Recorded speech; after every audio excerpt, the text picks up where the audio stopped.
Assalamualaikum warahmatullahi wabarakatuh. Jumpa lagi dengan saya di channel Mari Bahagia Channel. Pada video kali ini saya akan membagikan pengalaman saya mengenai kelebihan dan kekurangan dari bahan bonsai serut, yaitu dari akar gitu, dengan penanaman sistem akar terbalik. Dan hal ini berdasarkan pengalaman saya ya, bisa salah bisa benar. Nanti kalau teman-teman punya pengalaman yang lain bisa share di kolom komentar. Oke.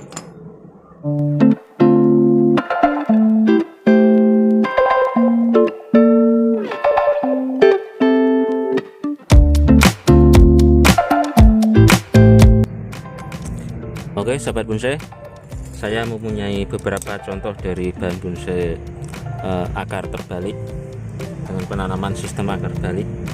Nah, ini menurut saya ya, pengalaman saya ya, kelebihan dari sistem ini, dari bahan ini adalah yang pertama itu bentuknya itu bagus-bagus ya, unik-unik. Jadi kalau kita bisa nyari di alam, cari akarnya itu bisa cari bagus-bagus ya. Itu kelebihannya. Jadi bentuknya unik-unik, meliuk-meliuk sesuka kita. Jadi kalau kita cari seperti ini, nah ini contohnya, ini seperti bisa kita buat seperti fikus. Jadi akarnya bawah bagus, untuk kaki-kakinya, kaki muter. Nah, ini nggak kelihatan ya, ini tertutup oleh pertumbuhan dari ini. Dan ini yang kedua, ini bahannya ini melintir seperti ini ya, jadi unik. Nah, ini kelebihannya yang pertama yaitu unik, dan kelebihan selanjutnya itu sepengamatan saya ya, itu pertumbuhan dari ranting-rantingnya ini bisa lebih rapat ya, lebih rapat. Itu aja kelebihannya. Dan kekurangannya ini pertumbuhan dari ranting-ranting ini tumbuhnya itu seringnya di bagian bawah dan sampai pangkal ini aja. Jadi tumbuh sampai atas ini sangat susah sekali. Nah, ini pun yang ini baru sampai sini pertumbuhan rantingnya. Jadi kalau kita misalnya sudah punya bayangan bentuknya seperti apa, tapi pertumbuhan tunasnya itu sangat sulit seperti yang sesuai kita inginkan. Jadi sampai yang atas ini sulit tumbuhnya. Dan ini kalau kita cek ini masih hijau, tapi tumbuh tunas di ujung sini akan sangat sulit. Makanya ini kan saya tali ya, di sini masih sampai sini. Nah, makanya ini karena pertumbuhan tunas sangat lama, ini tidak untuk menjadikan bonsai ini seperti bentuk yang kita inginkan, sangat susah ya. Ini aja ini udah 1 tahun masih belum bisa saya bentuk, teman-teman. Tumbuhnya ini di sini terus di bawah ini saya rapikan ya, nanti biar lebih jelas ya.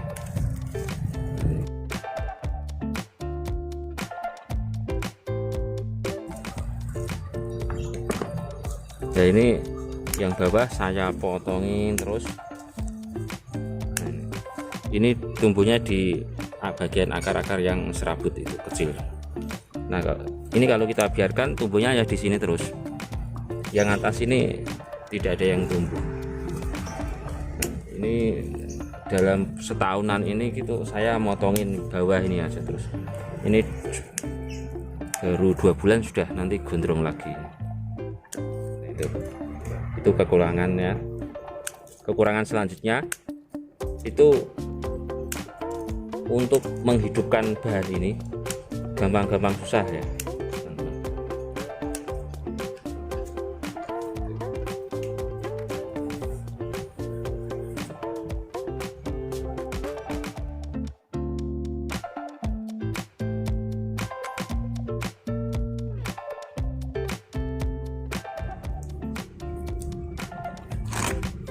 Dan dari tunas-tunas ini ini mempercepat pertumbuhan dari ini cabang akar-akar ini dulu awalnya kecil ini karena tumbuh tunas, terus jadinya jadi cepat besar ini.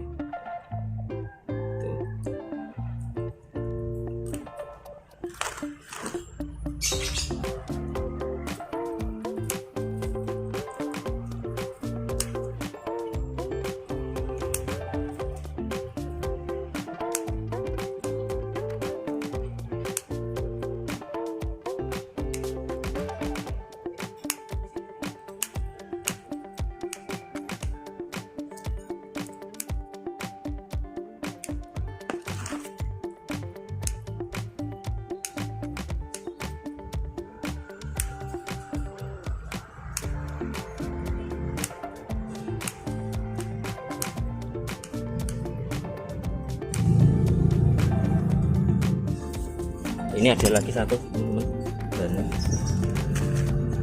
sudah sama, tumbuhnya di bawah, terus yang atas ini enggak tumbuh ya.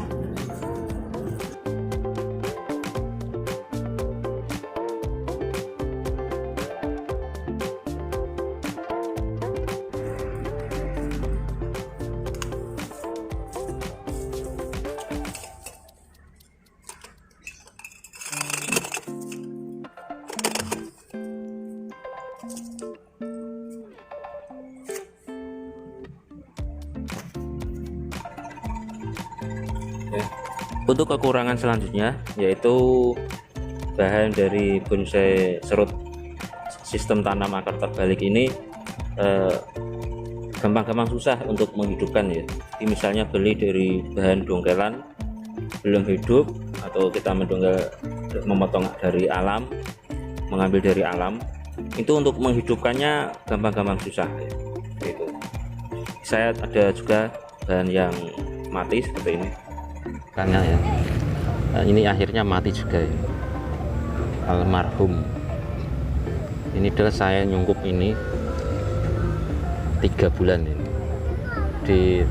sudah tumbuh tunas, saya buka tungkupnya, kalau layu sedikit saya sungkup lagi. Proses itu hampir 3 bulan kurang lebih. Kemudian sudah tumbuh subur, saya hujan-hujankan dan panas, akhirnya mati juga ini. Dan selanjutnya ini ada yang pertumbuhannya bagus. Nah, ini saya langsung tanam dengan karungnya aja ini. Ini sudah sangat subur sekali, ini baru bisa mentok pertumbuhannya dari ujungnya. Ini kenapa bisa mentok sampai ujung pertumbuhannya dan sangat cepat sekali? Kesimpulannya ini tidak banyak akar serabut ya, jadi ini akar besar. Jadi kesimpulannya, saran untuk teman-teman kalau mau cari bahan akar terbalik di alam ataupun beli, itu cari yang bawahnya itu tidak banyak akar serabutnya ya. Itu nanti akan bisa tumbuh dengan normal dan bagus. Untuk kita mengambil bahan akar, ada akar-akar serabutnya, kemudian ada induk akarnya. Itu biasanya lebih mudah cepat hidup ya, lebih mudah hidup. Tapi kalau kita ambil yang besar, nah ini contohnya seperti ini.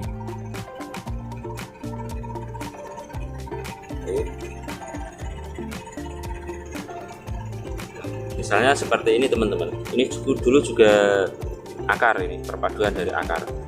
Ini biasanya kalau seperti ini lebih susah hidup ya. Untuk menyungkupnya itu lebih lama, harus sabar.